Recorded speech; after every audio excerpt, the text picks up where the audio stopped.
Bonsoir à toutes et à tous. Merci de nous rejoindre pour notre rendez-vous d'actualité Métro News. Voici donc les principaux faits marquants de l'actualité. La coalition de gangs Vivre Ensemble intensifie la terreur à Solino. Les habitants de ce quartier ont enduré un week-end marqué par des tirs nourris. De nombreuses maisons incendiées et des centaines de résidents ont été contraints de fuir.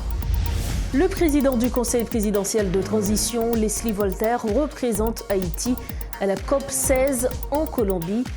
Il plaidera pour la protection de l'environnement et discutera de la crise humanitaire avec l'ONU. Pendant ce temps, une délégation haïtienne dirigée par le conseiller président, le docteur Fresnel Joseph, rencontre le secrétaire général de l'OEA, Luis Almagro. Cette réunion vise à aborder plusieurs sujets, notamment le renforcement des forces de sécurité, la préparation des prochaines élections et la crise humanitaire.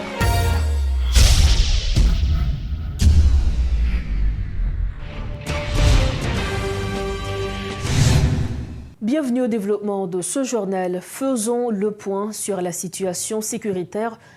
La coalition de gangs Vivre Ensemble continue de semer la terreur parmi les habitants de Solino. Le week-end dernier, des tirs nourris ont été entendus dans ce quartier de la capitale. Plusieurs maisons ont été incendiées et les membres de ce groupe criminel ont affirmé leur intention d'étendre leur contrôle jusqu'à Crisroy et même vers le haut de Delma jusqu'à Pétionville.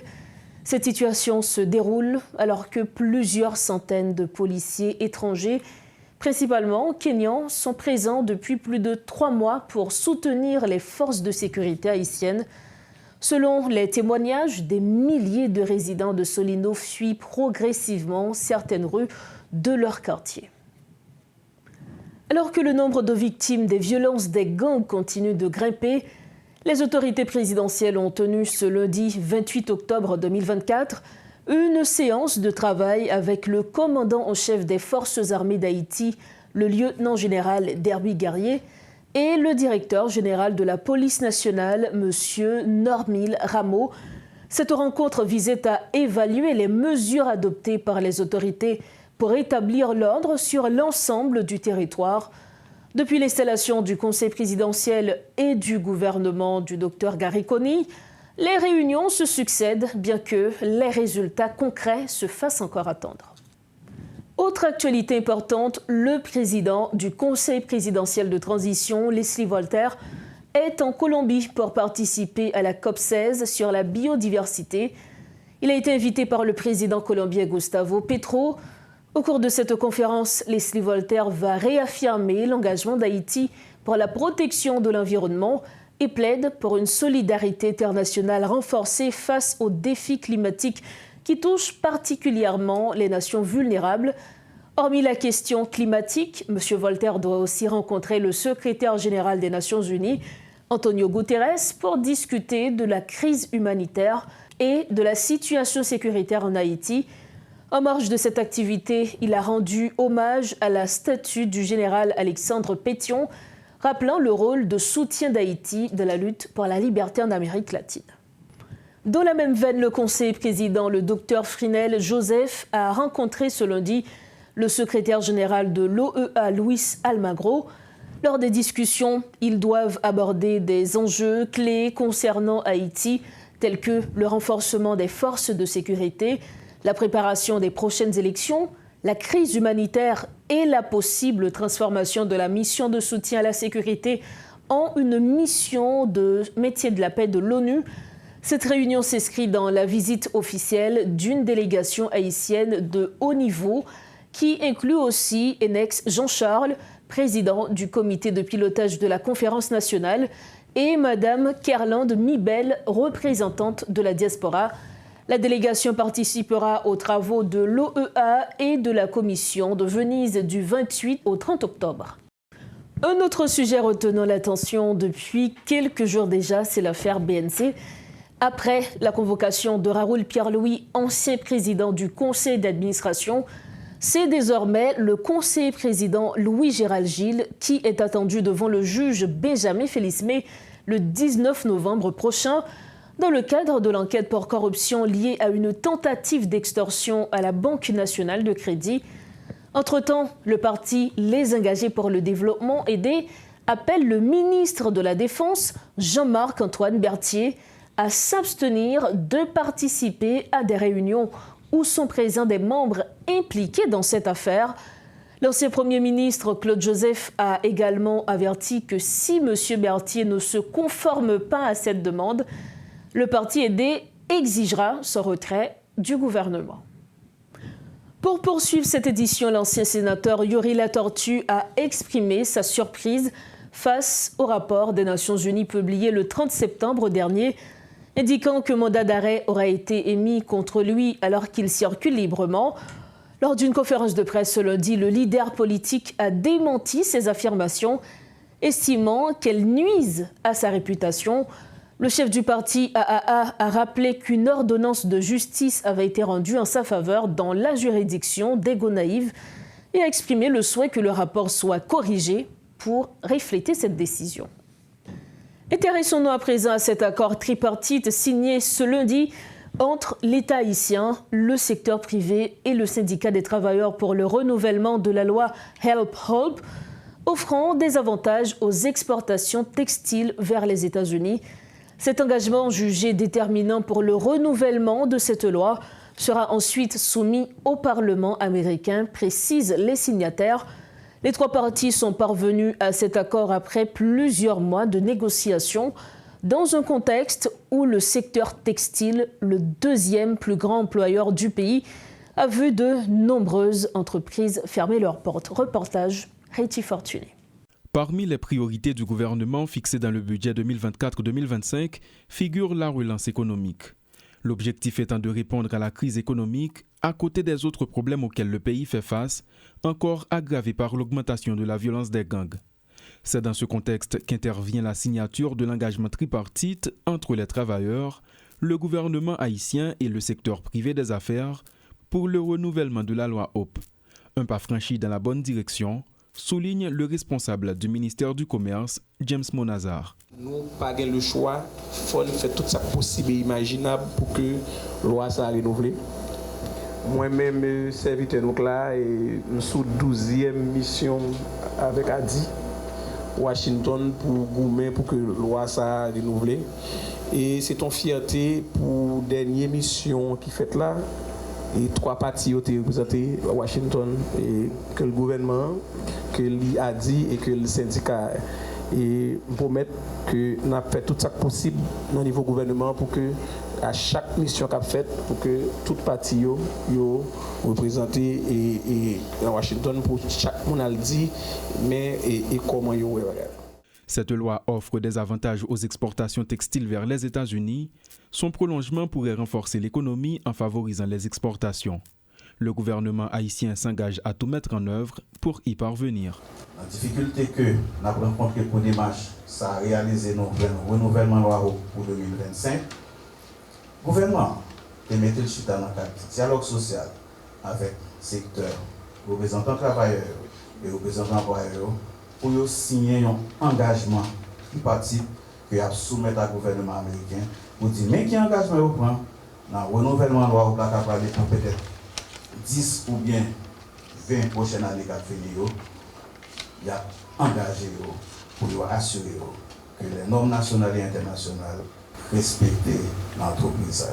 Cela fait plus de 9 mois que des entrepreneurs ont lancé une campagne de concert avec des hauts fonctionnaires de l'État afin de faciliter le renouvellement de la loi HOP.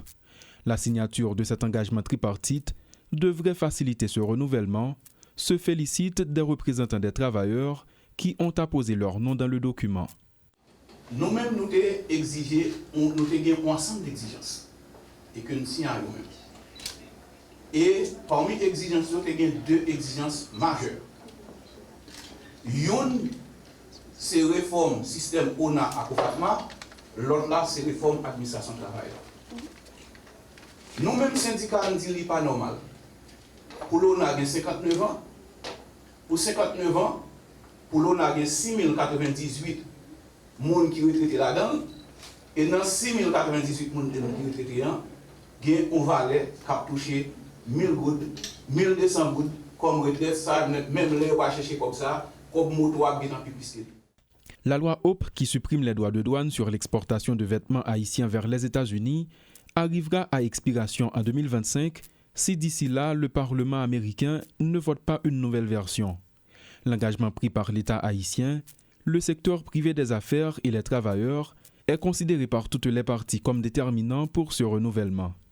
La signature intervient dans un contexte de fermeture de certaines entreprises du secteur de la sous-traitance.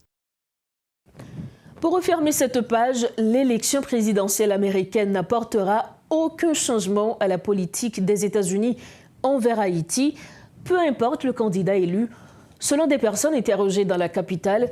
Cependant, nombreux sont ceux qui soutiennent la candidate démocrate Kamala Harris en raison du programme de l'administration Biden. D'autres évoquent un souvenir mitigé de la présidence de Donald Trump. Par ailleurs, certains témoignages sont critiques à l'égard des États-Unis, tandis que d'autres personnes ne sont même pas informées de l'élection présidentielle américaine qui est prévue pour le 5 novembre prochain. Reportage Rodolphe Pierre-Louis. À moins de 10 jours de l'élection présidentielle américaine, des opinions divergent en ce qui concerne les deux candidats qui s'affrontent, Kamala Harris, vice-présidente des États-Unis, Donald Trump, qui souhaite être réélu pour un second mandat, deux personnalités qui ont chacun leur propre politique de la vie de ce jeune professionnel. Donald Trump lui-même il a fait un travail psychologique. Ça veut dire qu'il a appris à nous mettre des principes dans le pays. Il n'a pas appris nous pour ne pas évacuer, quitter la caille. Ça veut dire qu'il est un monde qui est sévère, il est un homme qui a une compréhension, qui a géré le territoire, qui a géré côté la vivre, pour ne pas même jouer avec tout l'autre pays qui incomprend, n'importe bagaille qui fait ça, ça veut dire nous juste laisser couler. Mais comme si les gens qui veulent porter solidarité là avec nous, qui c'est Kamala Harris, soi-disant, juste, nous avons préféré, bon, quand même tout, bon, parce que là, encore mieux, la porter une amélioration par rapport à trois personnes qui sont en chômage dans le pays. Nous. Si certains se contentent d'analyser les candidats, d'autres en vont droit au but dans leur témoignage en misant sur le programme Biden, bien que des doutes persistent. Kamala Harris, bon, il va dans le peuple là, et puis il va continuer Biden. En pile Biden va continuer à tomber, mais si c'est Trump va stopper là, Trump stopper. Trump peut traiter nous comme des matières fécales, mon cher. C'est pas net pour Kamala Harris, démocrate là. Justement, m'a dit, dans deux candidats pour les États-Unis, bon, je pense que c'est Gamalari, qui nous senti peut-être qui est bon pour le pays d'Haïti. Malgré nous connaissons les arrivées, même les nous avons fini, nous avons apporté au secours, nous avons fait ça parce que justement nous connaissons, c'est nous-mêmes qui prenons, qui papa et indépendance, qui marche et aider tout le pays, nous aider les États-Unis, mais les États-Unis directement, c'est lui-même qui a manipulé nous dans tout ça qu'a fait là. Et peut-être nous sommes capables d'apporter au secours et puis demain, si Dieu veut, passer dans le papier. Même d'acheter ces lictats bon. Les choix sont portés surtout sur la candidate démocrate, certes, mais le candidat républicain, lors de son premier mandat, a laissé des souvenirs de mauvais goût dans le cœur de quelques interrogés, notamment ce personnage. Donald Trump n'a pas besoin de même. Il n'a pas besoin de même parce que c'est lui qui fait Haïti mal. C'est celle Kamala Harris qui fait apparaître là, peut-être. N'a dit qu'il n'a pas une chance dans lui. Parce que Donald Trump te parlé Haïti mal, il dit son j'espère qu'il nous excuse, il dit son bon caca depuis là on Donald Trump. On pas prendre chance avec Kamala Harris parce que pas connaît ni peut-être ou que nous ouais, il gon l'autre bagaille dans lui qu'il a fait. Bon, pas connaît si c'est pour Haïti parce que il pas jamais Haïti vrai. Nous un pays qui écrasé par les États-Unis. D'autres sons de cloche ne vont pas par quatre chemins pour souligner que peu importe l'élu, le tableau sera toujours le même, estime ce militant politique. L'élection américaine, quitte ces filles qui montent sous pouvoir, quitte ces garçons qui montent sous pouvoir, ça pour tout le monde connaît que le gouvernement américain, d'abord, les hauts pouvoirs, quitte ces républicains qui prennent, quitte ces démocrates qui prennent, politique internationale vis-à-vis de l'autre pays, soit dans des pays amis, donc Haïti pour moi, pas des pays amis. Je parle de eux-mêmes. Ok. Même t'as pensé de maladie avant. Je parle de monde ça eux-mêmes. Aussi, monde qui finit avec nous, on vient pour me donner monde ça toujours. Mon cher. Toujours dans le cadre de notre périple, bien d'autres préfèrent se taire, comme cette jeune dame venue à une rencontre. Parce que je ne veux pas parler pour essayer de parler qui voile. Je ne peux pas parler après ça, je vais confondre. Vous comprenez? Ça ne veut tellement parler.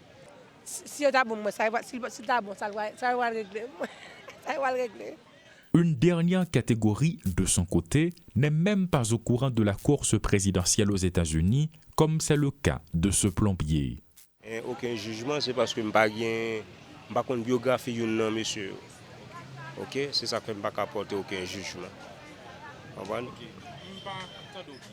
peux pas dire de une là-dedans parce que je n'ai pas de biographie de là-dedans, je ne connais pas biographie de là-dedans.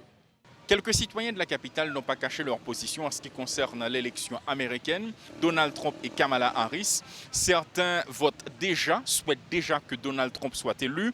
Il y en a qui expriment leur position par rapport à ces deux candidats, d'autres ne veulent pas choisir. Et il y en a qui vont plus loin dans leur réflexion en affirmant que ce soit l'un ou l'autre, Haïti ne bénéficiera rien du tout. Et il y a de notre côté certains qui ne sont même pas au courant de l'élection américaine, à savoir avoir une idée des deux candidats qui s'affrontent. Eh bien, pour l'instant, il faut dire qu'il y a une autre catégorie qui va droit au but. Eh bien, cette catégorie souhaite que Kamala Harris soit élue parce que, selon leur témoignage, elle sera beaucoup plus bénéfique pour Haïti, notamment en ce qui concerne le programme Biden. Et je dois le souligner également pour vous, amis téléspectateurs, il y a certains témoignages qu'on ne peut pas diffuser parce que certains citoyens sont très acides dans leurs commentaires en ce qui concerne les États-Unis, qu'ils tiennent responsables de la situation, de la crise sociopolitique qui sévit en Haïti. Jerry Torchon et Rodolphe Pierre-Louis pour Télémétropole. Nous arrivons au terme de ce journal. Avant de partir, le rappel des principaux titres développés ce soir. La coalition de gangs Vivre Ensemble intensifie la terreur à Solino. Les habitants de ce quartier ont enduré un week-end marqué par des tirs nourris. De nombreuses maisons incendiées et des centaines de résidents ont été contraints de fuir. Le président du Conseil présidentiel de transition, Leslie Voltaire, représente Haïti à la COP16 en Colombie. Il plaidera pour la protection de l'environnement et discutera de la crise humanitaire avec l'ONU. Pendant ce temps, une délégation haïtienne dirigée par le conseiller président, le docteur Fresnel Joseph, rencontre le secrétaire général de l'OEA, Luis Almagro. Cette réunion vise à aborder plusieurs sujets, notamment le renforcement des forces de sécurité, la préparation des prochaines élections et la crise humanitaire. C'est ici que s'achève la première édition de Métro News pour cette semaine. Merci d'avoir été avec nous pour le tour de l'actualité du jour. Restez avec nous pour la suite de nos programmes. Bonsoir.